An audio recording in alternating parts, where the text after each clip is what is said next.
Hello दोस्तों, आज आप सुनेंगे अकबर बीरबल की बहुत ही मज़ेदार कहानी जिसका नाम है गलत आदत। एक वक्त की बात है, बादशाह अकबर किसी एक बात को लेकर बहुत परेशान रहने लगे थे। जब दरबारियों ने उनसे पूछा तो बादशाह बोले, हमारे शहजादे को अंगूठा चूसने की बुरी आदत पड़ गई है। कई कोशिश के बाद भी हम उनकी यह आदत छुड़ा नहीं पा रहे हैं।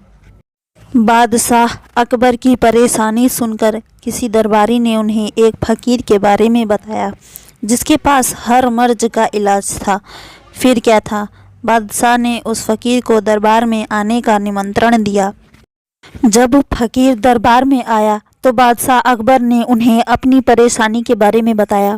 फ़कीर ने बादशाह की पूरी बात सुनकर परेशानी को दूर करने का वादा किया और 1 हफ्ते का समय मांगा।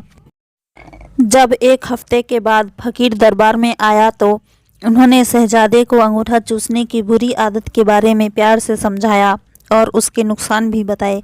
फ़कीर की बातों का शहजादे पर बहुत बड़ा प्रभाव पड़ा और उसने अंगूठा न चूसने का वादा भी किया। सभी दरबारियों ने यह देखा तो बादशाह से कहा, जब यह काम इतना आसान था तो फ़कीर ने इतना समय क्यों लिया? आखिर उसने क्यों दरबार का और आपका समय खराब किया? बादशाह दरबारियों की बातों में आ गए और उन्होंने फ़कीर को दंड देने की ठान ली। सभी दरबारी बादशाह का समर्थन कर रहे थे, लेकिन बीरबल चुपचाप था। बीरबल को चुपचाप देख अकबर ने पूछा, तुम क्यों शांत हो बीरबल? बीरबल ने कहा, जहाँपनाह, गुस्ताखी माफ़ हो, लेकिन फ़कीर को सज़ा देने के स्थान पर उन्हें सम्मानित करना चाहिए और हमें उनसे सीखना चाहिए। तब बादशाह ने गुस्से में कहा, तुम हमारे फैसले के खिलाफ जा रहे हो, आखिर तुमने ऐसा सोच भी कैसे लिया? जवाब दो।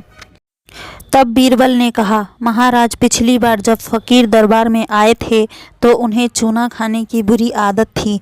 आपकी बातों को सुनकर उन्हें अपनी गलती का एहसास हुआ। उन्होंने पहले अपनी इस गंदी आदत को छोड़ने का फैसला किया, फिर शहजादे की गंदी आदत छुड़ाई। बीरबल की बात सुनकर दरबारियों और बादशाह अकबर को अपनी गलती का एहसास हुआ और सभी ने फ़कीर से क्षमा मांगकर उसे सम्मानित किया। कहानी से सीख, हमें दूसरों को सुधारने के पहले खुद सुधरना चाहिए, इसके बाद ही दूसरों को ज्ञान देना चाहिए।